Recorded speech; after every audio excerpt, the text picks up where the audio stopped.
एक प्राचीन नगरी जो बसी है नदी और सागर के संगम पर।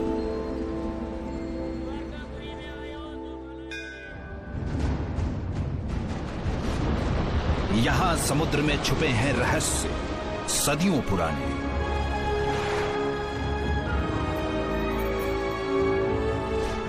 इस शहर में खड़ा है एक भव्य मंदिर।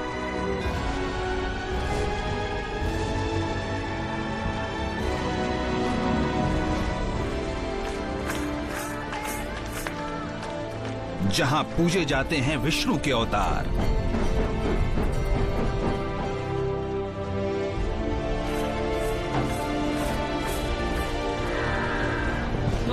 यहां लहराता है आस्था का ध्वज।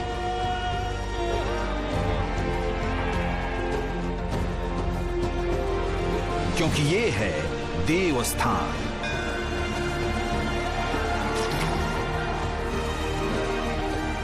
जहां रहते हैं श्री कृष्ण, द्वारका के भगवान, द्वारकाधीश।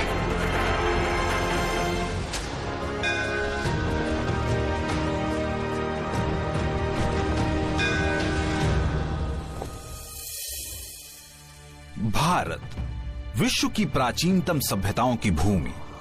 इसके पश्चिमी तट पर लगभग 65,000 स्क्वायर किलोमीटर तक फैला गुजरात का सौराष्ट्र। एक तरफ मरुभूमि, दूसरी तरफ हरियाली और तीन तरफ अरब सागर। ये वो क्षेत्र है जहां बसता है एक ऐतिहासिक शहर द्वारका।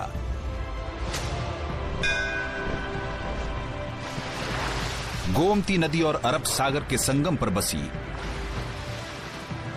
विश्वास और इतिहास को जोड़ती द्वारका। आबादी 50,000 से भी कम। इस शहर ने अलग अलग काल में अलग अलग शासकों को देखा है। गुप्त वंश से लेकर राजपूत, मराठा, मुगलों और अंग्रेजों तक द्वारका का सबसे पहला ऐतिहासिक उल्लेख गुजरात के भावनगर में मिले 6ठी सदी के पालिताना कॉपर प्लेट्स पर मिलता है।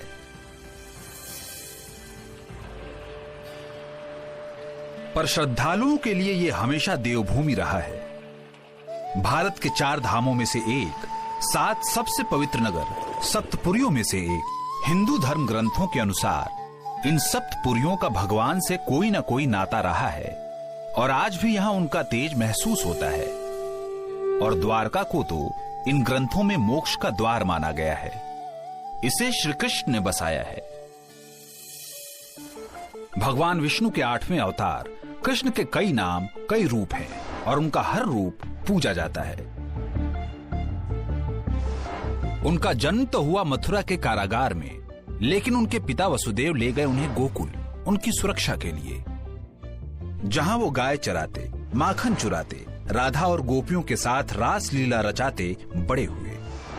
और फिर अपने मामा और मथुरा के क्रूर राजा कंस का वध किया। कंस के ससुर जरासंध के बार बार मथुरा पर आक्रमण करने के कारण वो सारी प्रजा को लेकर सौराष्ट्र आ गए और द्वारका बसाई। महाभारत के युद्ध में अर्जुन के सारथी और मार्गदर्शक बन उन्होंने गीता का ज्ञान, कर्म का सिद्धांत दुनिया को दिया।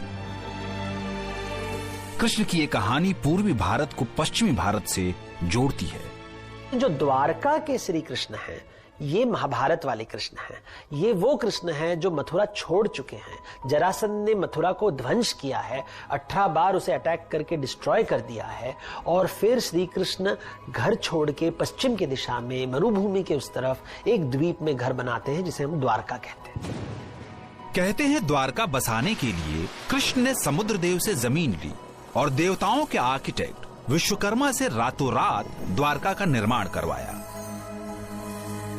विशाल दीवारों से घिरी ये सोने की नगरी वास्तुकला की बेहतरीन मिसाल थी। श्री कृष्ण जब धर्म स्थापना करते हैं कुरुक्षेत्र में, तब उन्हें गांधारी का श्राप मिलता है। गांधारी कौरवों की माता होती है और सब कहते हैं कि कौरव अधर्मी है, उनका मारा जाना सही था। लेकिन गांधारी को लगता है कि उनके बेटों को मारने से श्री कृष्ण ने अन्याय किया है। गांधारी उनको श्राप दिया है कि उनके बच्चे मर जाएंगे, उनके पुत्र और पौत्र मर जाएंगे और उनका जो नगर है वो भी ध्वंस हो जाएगा, समुद्र में मिल जाएगा।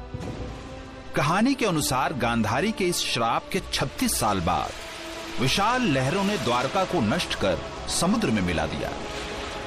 हरिवंश पुराण के अनुसार कृष्ण द्वारका नगरी के विनाश से पहले ही द्वारका छोड़ गए थे।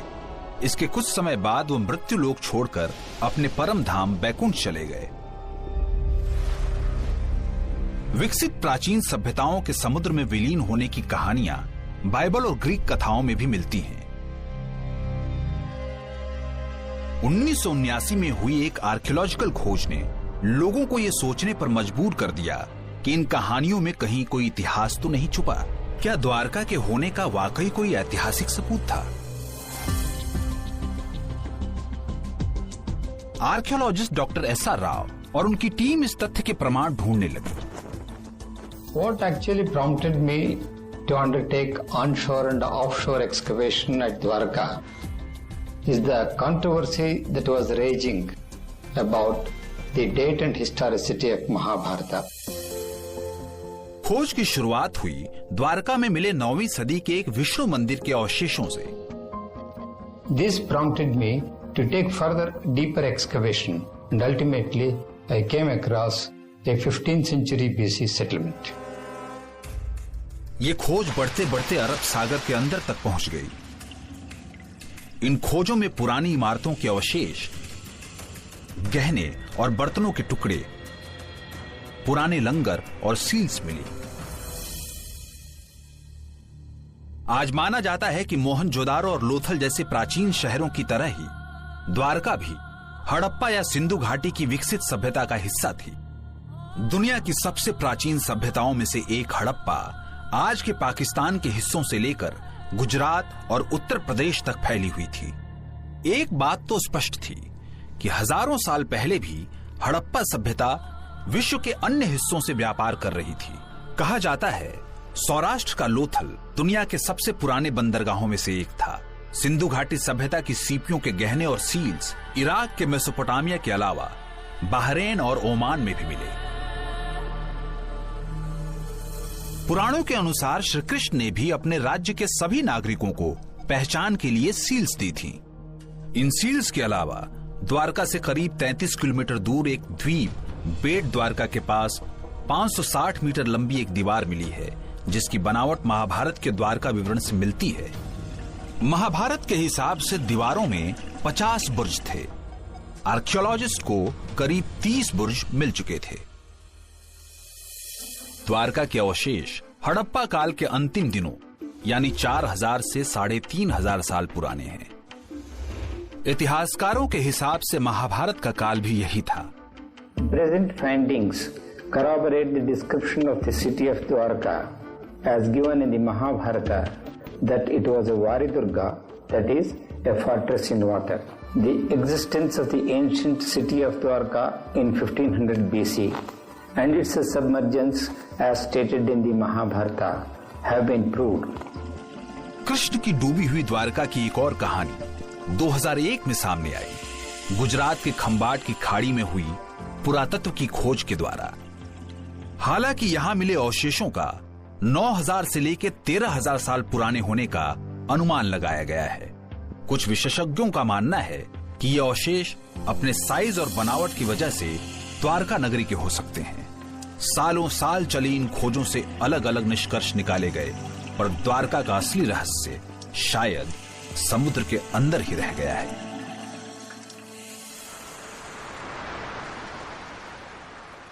भगवान की बातें विश्वास से जुड़ी होती है। वैज्ञानिक तरीके से आप भगवान के बारे में कुछ नहीं बता सकते, लेकिन लोगों का मान्यता है कि विज्ञान से भी हमें भगवान की खोज हो सकती है। ये विश्वास की बात है।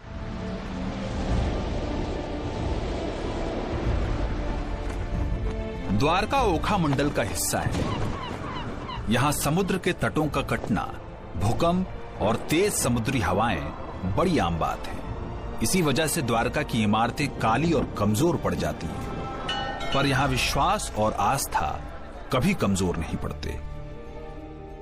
द्वारका वासियों के लिए आज भी उनके रक्षक भगवान कृष्ण हैं, और उनका मानना है कि द्वारकाधीश के रूप में वो आज भी यहां बसते हैं।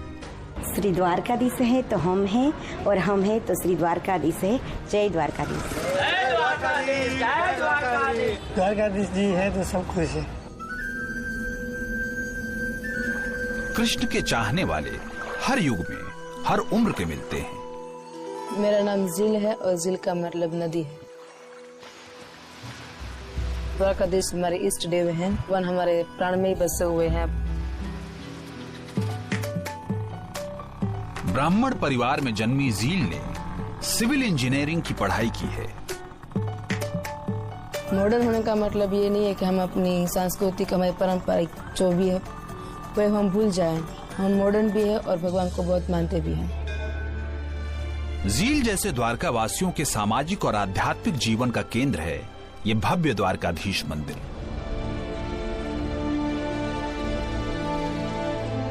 ये जगत मंदिर और त्रिलोक सुंदर के नाम से भी जाना जाता है। ये द्वारका की बाकी सभी इमारतों से ऊंचा उठता है। यूं तो इस मंदिर की स्थापना की कोई ऐतिहासिक तिथि नहीं मिली है, पर प्रमाणों के अनुसार हजारों सालों में मंदिर ने कई आक्रमण और पुनर्निर्माण देखे हैं। 8वीं सदी के महान विद्वान आदि गुरु शंकराचार्य ने इसका पुनर्निर्माण करवाया। उसके बाद इसकी देखरेख राजपूतों ने की। 15वीं शताब्दी में महमूद बेगड़ा ने इसे तोड़ दिया। 1857 में अंग्रेजी हुकूमत के तहत इसे बड़ी हानि पहुंची, पर 1861 में अंग्रेजों ने गायकवाड़ों के साथ इसकी मरम्मत भी करवाई। 1960 में इस मंदिर को द्वारकाधीश टेम्पल एडमिनिस्ट्रेटिव कमेटी को सौंप दिया गया, पर कथाओं के अनुसार इस मंदिर का निर्माण कृष्ण के परपोते वज्रनाभ ने करवाया था। ग्रेनाइट और सैंडस्टोन से बना ये प्राचीन मंदिर नागरा वास्तुकला शैली का बेजोड़ उदाहरण है। इसमें 5 मंजिलें और 60 स्तंभ हैं। इसका शिखर करीब 38 मीटर ऊंचा है और मंदिर की दीवारों पर बनी हैं देवी देवता और पशु पक्षियों की कलाकृतियां।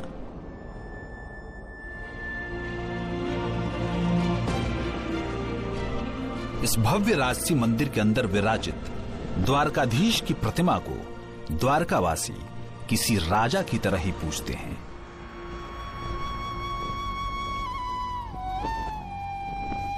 द्वारकाधीश मंदिर की अपनी दिनचर्या है। सब कुछ समय अनुसार होता है। जो मंदिर के देवता होते हैं उन्हें स्वरूप माना जाता है, तो उन्हें मूर्ति नहीं माना जाता। मनुष्य जैसे हाव भाव करते हैं जो मंदिर के देवता हैं, उनको ऐसे ही ट्रीट किया जाएगा। कुछ लोगों का मानना है कि मंदिरों के जो रिचुअल्स हैं, इससे लोगों को सीख मिलती थी कि देखो ऐसे उठना चाहिए, ऐसे खाना चाहिए। हर रोज द्वारकाधीश को 11 बार भोग लगाया जाता है और 4 बार उनकी आरती होती है। सुबह मंगला आरती से द्वारकाधीश को जगाया जाता है, श्रृंगार आरती में सजाया जाता है। दोपहर के विश्राम के बाद शाम को संध्या आरती होती है और रात में शयन आरती के बाद उन्हें सुलाया जाता है।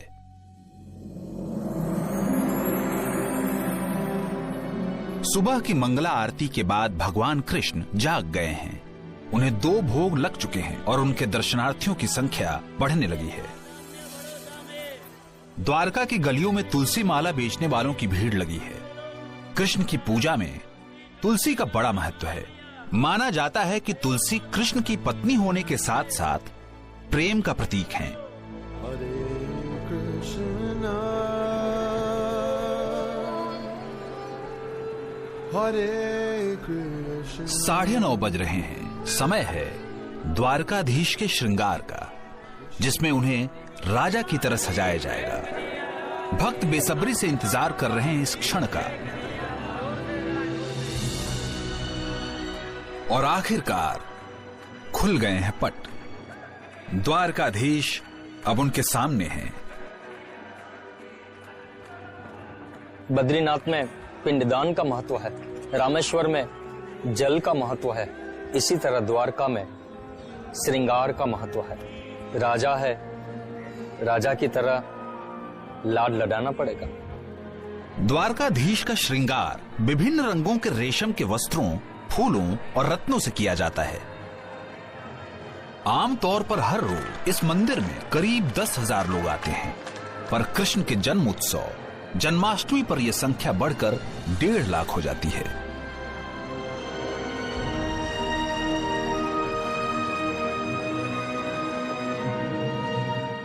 द्वारकाधीश की प्रतिमा की अनेकों कहानियां हैं। एक कहानी ये स्पष्ट करती है कि इस प्रतिमा की आंखें क्यों अधूरी बनी हैं।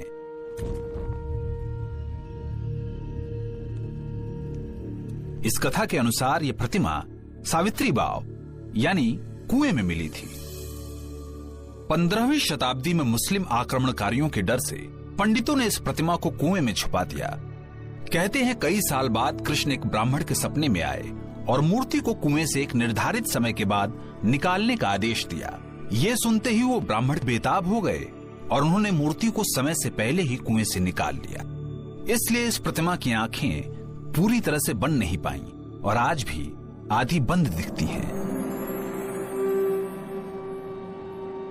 तब से काले पत्थर से बनी 2.25 फीट ऊंची चतुर्भुज रूप की यह मूर्ति यहां स्थापित है।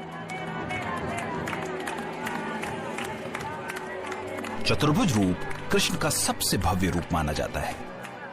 इस रूप में उनके 4 हाथों में पद्म, गदा, शंख और चक्र होता है।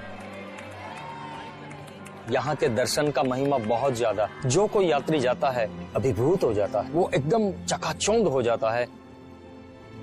हर आदमी जो होता है वो अपनी जिंदगी को किसी चीज के साथ जोड़ता है, लेकिन भारतीय परंपरा में आप अपनी जिंदगी को सुधारने के लिए एक कोई देवता के साथ अपनी जिंदगी को जोड़ देते हैं। तो मुंबई में जैसे गणेश जी के साथ लोग जुड़ जाते हैं, वैसे द्वारका में लोग कृष्ण के साथ जुड़ जाते हैं। और इसी तरह द्वारकाधीश से जुड़ा है झील का जीवन। आज द्वारकाधीश का राजभोग बनाने की बारी झील के परिवार की है। दिन के 12 बजे लगने वाला राजभोग द्वारकाधीश का मुख्य भोग है। इसमें उन्हें रोटी, पूरी, चावल, सब्जियां, मिठाइयां और नमकीन चढ़ाया जाता है।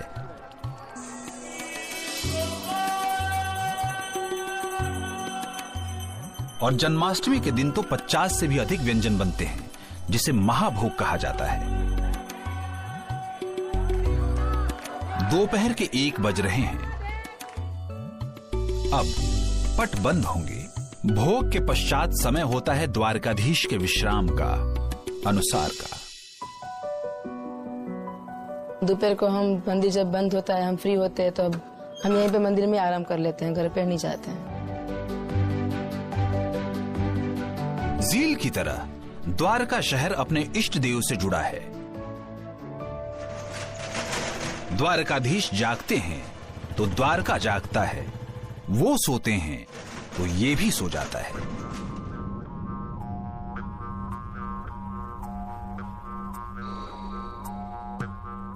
नए दौर में नई पीढ़ी अपनी आस्था का माध्यम भी नया चुनती है। भावना वही पर आस्था की राह नई। द्वारका का एक युवा कलाकार हितेन कर रहा है तैयारी। कुछ ही दिनों बाद आने वाली है जन्माष्टमी।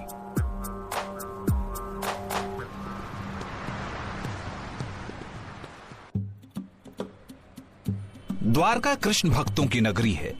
इसके गलियों में जहां श्रद्धालु परंपरागत तरीके से उनके दर्शन के लिए आते हैं, वहीं 26 साल के हितेन ने खुद को अपनी कला के जरिए कृष्ण से जोड़ा है। मैं आर्टिस्ट हूँ, कैनवास पेंटिंग सब बनाता हूँ और ज्यादातर कृष्ण की ही बनाता हूँ।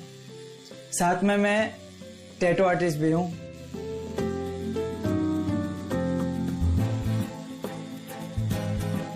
मैं पहले भगवान को छोड़ के उसको मैं दोस्त मानता हूँ कि वो मेरा दोस्त है। कृष्ण हितेन के दोस्त भी हैं और प्रेरणा भी, और ये बात उनकी हर कलाकृति में दिखती है। हम दोस्त क्यों बनाते हैं? क्योंकि हर जगह वो हमारे साथ रहे। कहाँ पता है अभी मैं कृष्ण के साथ ही बात कर रहा हूँ, या मेरे बाजू में ऐसे खड़े हैं, यहाँ पे है, यहाँ पे है। जो भी मेरा जीवन है, सांस भी ले रहा हूँ तो उसी की बदौलत है।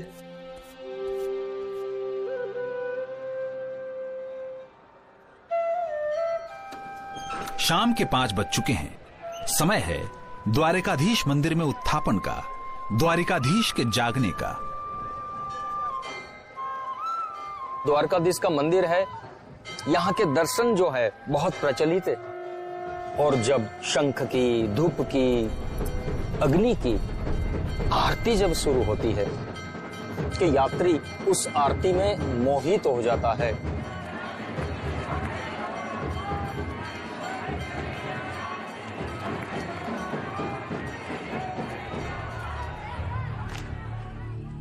गोमती नदी के किनारे बने इस मंदिर में आने के लिए 2 प्रमुख द्वार हैं। मोक्ष द्वार यानी जन्म और मरण से मुक्ति पाने का दरवाजा, और स्वर्ग द्वार। स्वर्ग द्वार तक आने के लिए 56 सीढ़ियां हैं और ये द्वारका राज्य के 52 प्रशासनिक विभागों और श्री कृष्ण के परिवार के 4 सदस्यों को समर्पित हैं। द्वारका में कोई राजा नहीं होता। ऑल्दो लोग कहते हैं कि श्री कृष्ण राजा हैं, बट वो बेसिकली रखवाले हैं और वो वहां पे एक जनपद है which is working as a ganatantra, तो अर्ली डेमोक्रेसी जिसको कहेंगे, एक प्रकार का एक लोकतंत्र। तो यहाँ पे लोग सम्मति से बात होती है और एक काउंसिल से डिसीजन लिया जाता है और उनका एक लीडर होता है। जैसे युद्ध के समय एक महारथी होते हैं, वैसे श्री कृष्ण है जो प्रोटेक्ट करते हैं। द्वारका में 52 प्रशासनिक विभागों की अहमियत का एक और बड़ा ही विशाल और भव्य प्रतीक है। द्वारकाधीश मंदिर के शिखर पर लहराता है ये 52 गज का ध्वज। कहते हैं किसी भी मंदिर की ध्वजा उसकी शक्ति, उसके यश की निशानी होती है, पर लोग मानते हैं कि द्वारकाधीश की ध्वजा मनोकामनाएं पूरी करती हैं। ध्वजा चढ़ाने के लिए भारत के अलग अलग हिस्सों से कृष्ण भक्त यहाँ आते हैं। इस अवसर के लिए उन्हें 2 से 5 साल तक का इंतजार करना पड़ता है। नॉर्मली जब मन्नत मानी जाती है कि भगवान से कुछ मांगते हैं, जब वो पूर्ति होती है तब लोग ध्वजा लगाते हैं। जो आपने कमाया है वो आप भगवान को इन क्रियाओं के माध्यम से देते हैं। इकोनॉमिकली अगर हम देखें तो ये पूजा पाठ के माध्यम से जो धन होता है वो मंदिर के तरफ जाता है और मंदिर के माध्यम से और लोगों में जाता है। जो टेलर है वो ध्वजा बनाता है, सबको आपके धन का लाभ मिलता है ध्वजा के माध्यम से।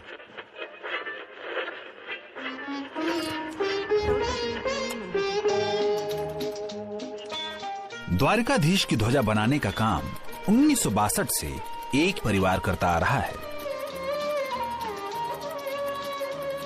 मेरा नाम भरत भाई है। हम सालों से यहाँ रहते हैं। ध्वजा सीने का काम हम 62 से करते थे। तब से लेकर 30 साल तक मुफ्त बनाया हमने ध्वजा, कोई भी चार्ज नहीं लेकर।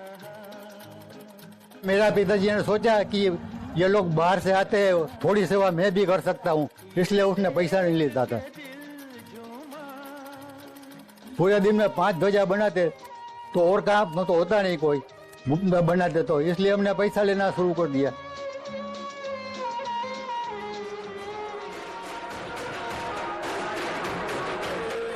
आज द्वारकाधीश को अपनी भक्ति, अपने भावनाओं से मोहित करने आई है गुजरात के भावनगर जिले से 400 औरतों की ये कीर्तन मंडली। ये महिलाएं पिछले 10 साल से जन्माष्टमी के अवसर पर द्वारका में आती हैं और ध्वजा चढ़ाने से पहले बड़ी धूमधाम से निकलती है इसकी शोभा यात्रा।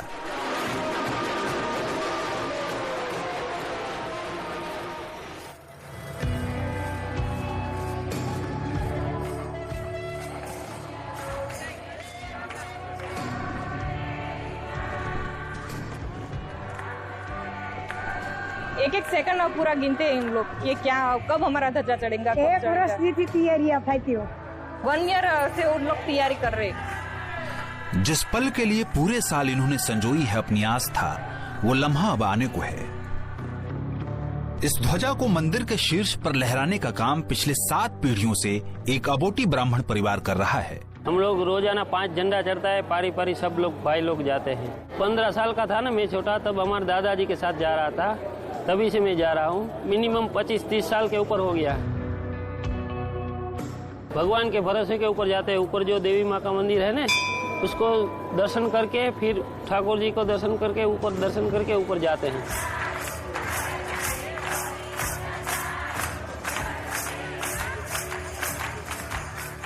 द्वारकाधीश हमारे इष्ट देव हैं, हमारी जान है।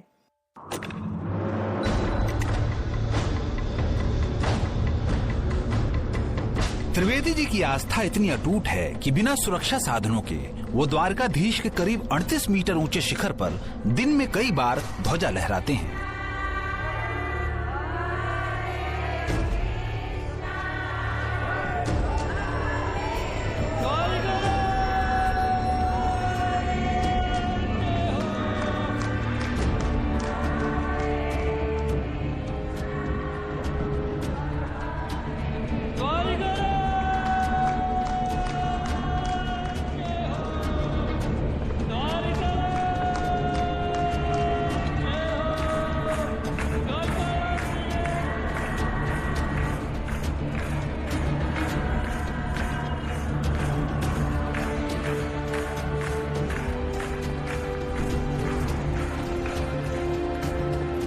ध्वजा जी फरकता है ना, तब मन प्रफुल्लित हो जाता है। आप लोगों का झंडा हमने फरका दिया है, ऐसे मन में आनंद हो जाता है। मंदिर के अंदर द्वारका के नाथ और उनकी 8 पटरानियां हैं और जो ध्वजा जी है वो राधा का रूप है। ध्वजा का रंग भले ही बदले, पर इस पर बने चांद और सूरज नहीं बदलते। मानना है कि जब तक ये रहेंगे तब तक श्री कृष्ण रहेंगे और रहेगी उनके प्रति लोगों की श्रद्धा अनंत और अटूट।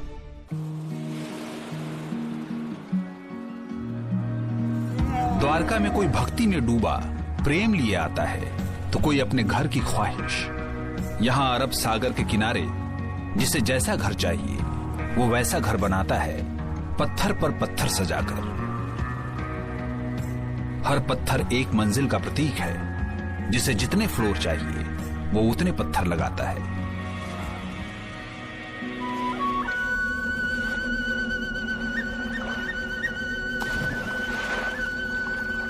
द्वारका वो ऐतिहासिक नगरी जो खींचती है पूरे भारत के लोगों को और रंग देती है उन्हें कृष्ण प्रेम में।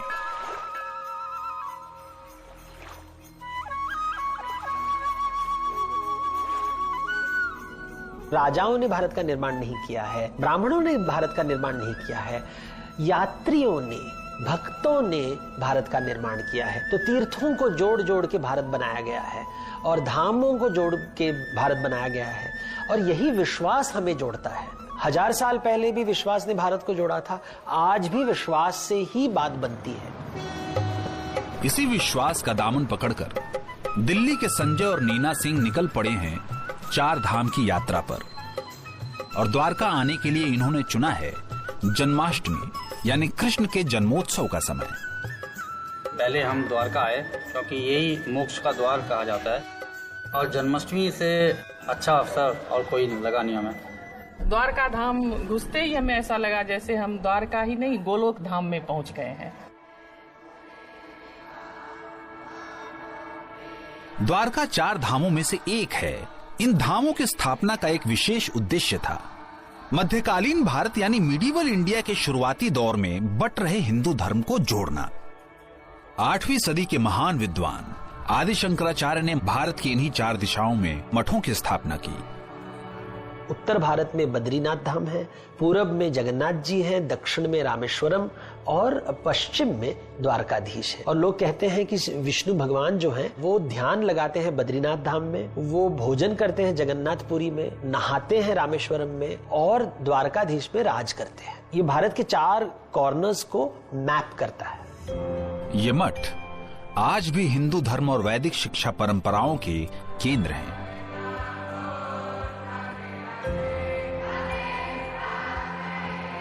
ये छात्र गुरुकुल में रहते हैं और हर रोज द्वारकाधीश मंदिर के प्रांगण में बने शंकराचार्य मठ में धर्म ग्रंथों का पाठ करने आते हैं। यहाँ पे मैं वेद पढ़ता हूँ और साहित्य पढ़ता हूँ। गणित में वैदिक गणित है, ये वेदों में जो है वो सिद्ध किया हुआ है, और वो जो नॉर्मल मैथ्स होता है उससे थोड़ा हटके और थोड़ा आसान बनाता है। शंकराचार्य ने विष्णु से जुड़े महत्वपूर्ण स्थानों को ही मठों की स्थापना के लिए चुना, और द्वारका तो बहुत अहम है क्योंकि इसे श्री कृष्ण ने बसाया। यहां वो सिर्फ अपनी प्रजा ही नहीं, अपने परिवार के साथ भी आए थे। द्वारकाधीश मंदिर से 2 किलोमीटर दूर है उनकी प्रमुख पत्नी महारानी रुक्मिणी देवी का मंदिर। लोग मानते हैं कि यह मंदिर मूलतः 2500 साल पहले बना था, लेकिन उसके बाद इसका कई बार पुनर्निर्माण हुआ। भक्तों के लिए कृष्ण के बाद रुक्मिणी का दर्शन जैसे किसी तीर्थ चक्र को पूरा करता है। लेकिन रुक्मिणी और कृष्ण के मंदिर अलग अलग क्यों हैं, इसके पीछे भी कहानियां हैं। लोकल परंपरा में कहते हैं कि नहीं, सास और बहू का जमता नहीं था, देवकी और रुक्मिणी के बीच में शायद तनाव था। कुछ लोग कहते हैं कि रुक्मिणी जी को दुर्वासा से एक श्राप मिला था, उनकी जो मूर्ति कभी श्री कृष्ण के साथ नहीं रहेगी। आप कह सकते हैं एक काइंड ऑफ फीमेल ऑटोनॉमी रखा जाता है कि मेरा घर अलग रहेगा, हम साथ साथ हैं लेकिन मेरा एक सेपरेशन भी होगा। श्री कृष्ण की रुक्मिणी के अलावा 7 और पटरानियां थीं, इसलिए उन्हें अष्टभार्या यानी 8 पत्नियों वाला भी कहते हैं। इन 8 पटरानियों के अलावा उनकी 16,100 पत्नियां और थीं और वे सभी द्वारकाधीश मंदिर से करीब 33 किलोमीटर दूर बेट द्वारका में रहती थीं।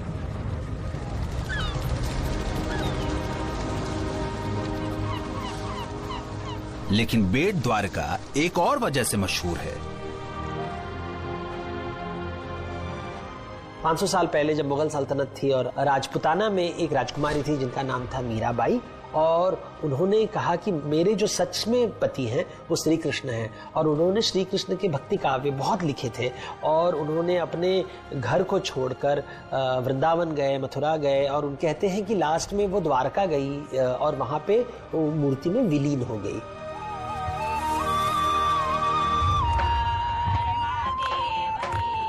द्वारकाधीश मंदिर में शाम ढल गई है। भजन कीर्तन और जय जयकारों के साथ शयन आरती होती है। ये दिन की आखिरी आरती है।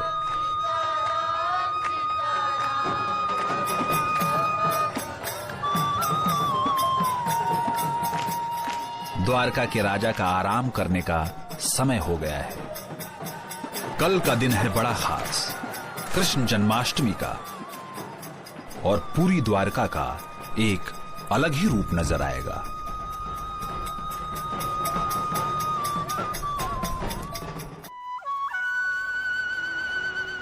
आज है सुबह कृष्ण के जन्मोत्सव यानी जन्माष्टमी की, और द्वारका सज रही है। आज रात 12 बजे बाल गोपाल का जन्म मनाया जाएगा। हिंदू कैलेंडर के भादो महीने के कृष्ण पक्ष की अष्टमी को कृष्ण का जन्मदिन मनाया जाता है, इसलिए इसे जन्माष्टमी कहते हैं।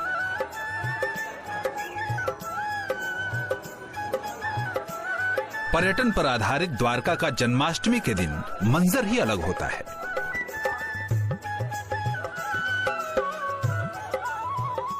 देश विदेश से करीब 1.5 लाख लोग इकट्ठे होते हैं यहां।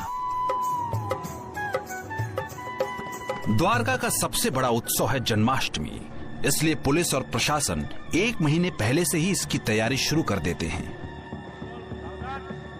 और इस बार यह जिम्मेदारी है एएसपी प्रशांत सुंबे की। सुरक्षा की दृष्टि से द्वारकाधीश मंदिर बहुत संवेदनशील है।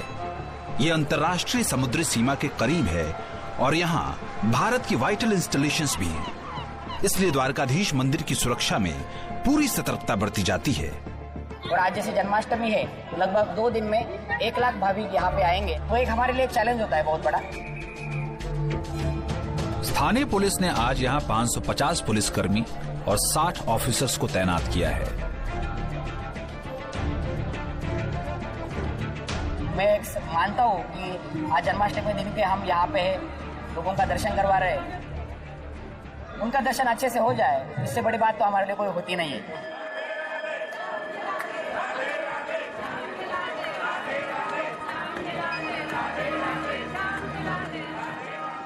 भक्तों के नयन तरस रहे हैं द्वारिकाधीश के अभिषेक स्नान के लिए।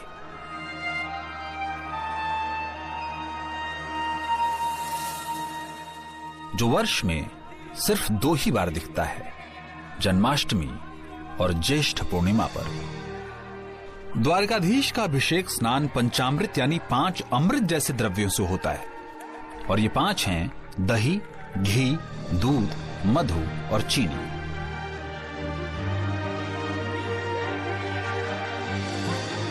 ये 5 द्रव्य अलग अलग गुणों के प्रतीक हैं।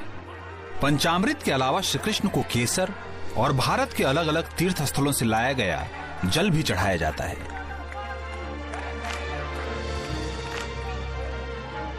जन्माष्टमी के अवसर पर इनका श्रृंगार और भी अद्भुत होता है। उनकी पोशाक द्वारका से 400 किलोमीटर दूर खास सूरत से बनकर आती है। कृष्ण जन्म की कहानी प्रतीक है जिंदगी के मुश्किलों के अंत और आनंद की शुरुआत की। कृष्ण का जन्म एक तूफानी रात को मथुरा के एक कारागार में हुआ। कहते हैं उनके मामा कंस को एक भविष्यवाणी से पता चला कि देवकी का 8वां पुत्र उसकी मृत्यु का कारण होगा। ये जानकर उसने देवकी और उनके पति वसुदेव को कारागार में डाल दिया। जब कृष्ण का जन्म हुआ तो एक अद्भुत घटना हुई। उनकी हथकड़ियां खुल गई, सारे पहरेदार सो गए और कारागार के दरवाजे अपने आप खुल गए। वसुदेव ने फटाफट कृष्ण को उठाया और अपने भाई नंद के यहाँ गोकुल की ओर चल पड़े। अंधेरी रात और मूसलाधार बारिश, पर वसुदेव के कदम नहीं डगमगाए। कहते हैं उन्हें रास्ता देने के लिए यमुना खुद ही 2 भागों में बट गई। नंद के घर पहुंचकर वसुदेव ने कृष्ण को नंद और यशोदा की नवजात पुत्री से बदल दिया। गोकुल में कृष्ण नंद और यशोदा के पुत्र के रूप में पले बढ़े और बन गए गोकुल के नटखट प्यारे दुलारे माखन चोर।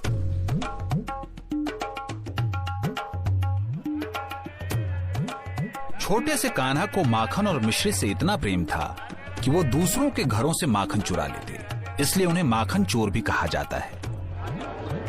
ये राधा रानी का लगाया हुआ प्रसाद है, मक्खन मिश्री का प्रसाद, बटर का प्रसाद है। 2 टाइम लगता है जन्माष्टमी के दिन खास, एक सुबह लगता है 6 बजे और जन्माष्टमी के दिन शाम को भी 6 बजे लगता है।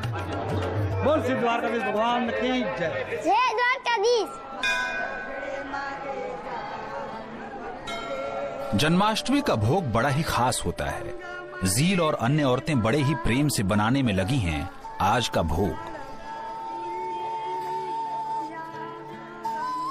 अभी यहाँ मंदिर में हमारी सेवा चल रही है। हमारी फैमिली की सारी लेडीज सब मिलके भगवान की भोग सामग्री बनाते हैं और ये प्रसाद जो बनता है वो हम वैष्णवों को प्रसाद के रूप में देते हैं। अभी ये पूरी बन रही है। हाँ, और भजन भी करते हो, पाठ भी करते हैं, हर रोज करते हैं। भगवान का नाम लेते लेते भगवान की सामग्री बनाते हैं।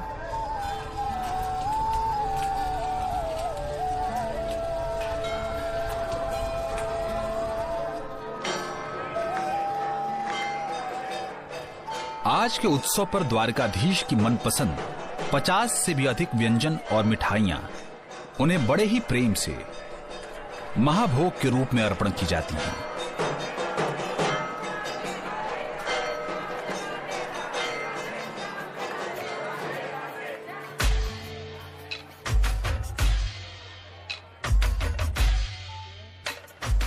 मंदिर से कुछ दूर हितेन और उसकी टीम जुटे हैं डांस प्रैक्टिस में, आज रात को होने वाले जन्माष्टमी के विशेष प्रोग्राम के लिए।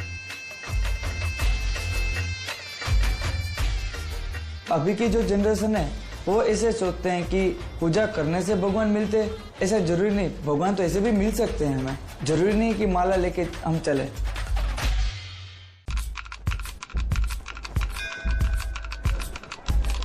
आज जन्माष्टमी है। कुछ ही घंटे बाद द्वारका में धूमधाम से मनाया जाएगा श्री कृष्ण का जन्मदिन।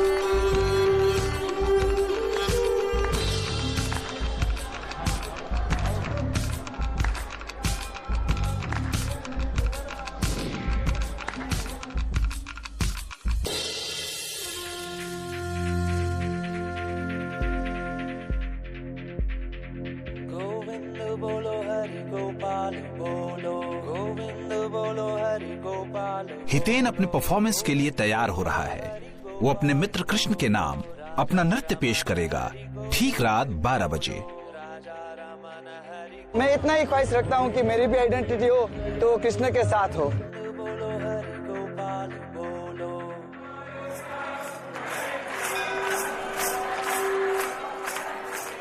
श्री कृष्ण का जन्म उत्सव सदियों से मनाया जा रहा है और वक्त के साथ ये उत्सव बड़ा ही हुआ है। आज लगभग 50,000 लोगों की इस शोभा यात्रा ने द्वारका में एक नया जोश जगाया है। ये यात्रा अगले 5 घंटे में द्वारकाधीश मंदिर पहुंचेगी और फोड़ी जाएगी कृष्ण की मशहूर माखन हांडी।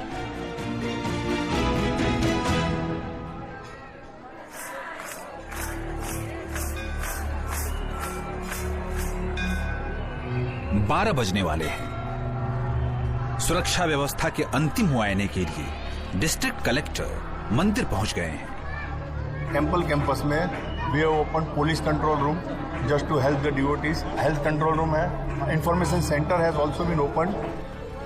सब हमारे डिस्ट्रिक्ट ऑफिशियल वो भगवान कृष्ण का काम कर रहे हैं। तो ये सब कुछ जो होता है ना सक्सेसफुल, वो हम समझते हैं कि भगवान कृष्ण ही करते हैं, हम तो कुछ करते नहीं, वो ही करवा रहे हैं हम सर।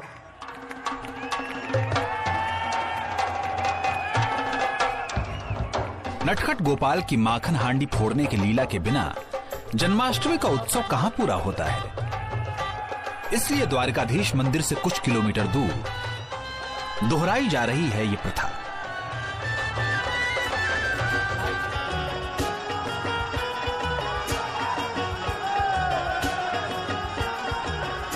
शायद भारत ही दुनिया का वो अकेला देश है जहां अपने इष्ट देव की शरारतों को भी मनाया जाता है, वो भी इतने धूमधाम से।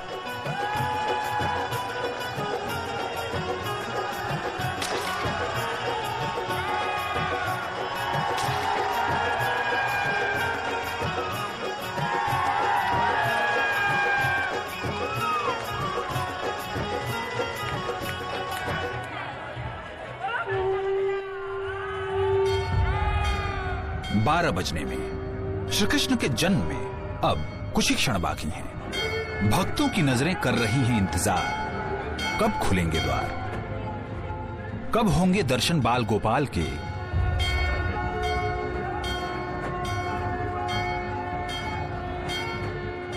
रात के 12 बज गए हैं, वक्त है श्री कृष्ण के जन्म का।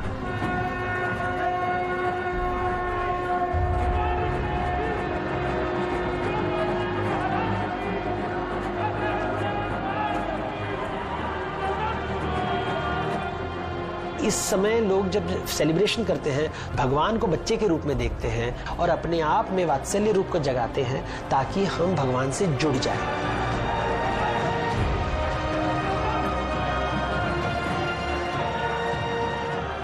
जय श्री कृष्ण, जय द्वारकाधीश।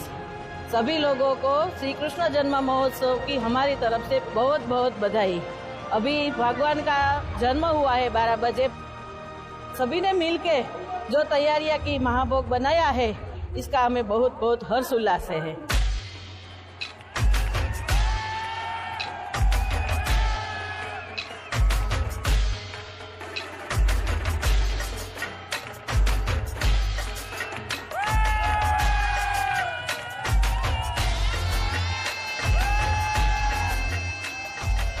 हितेन है मंच पर और उसके साथ झूम रही है पूरी द्वारका।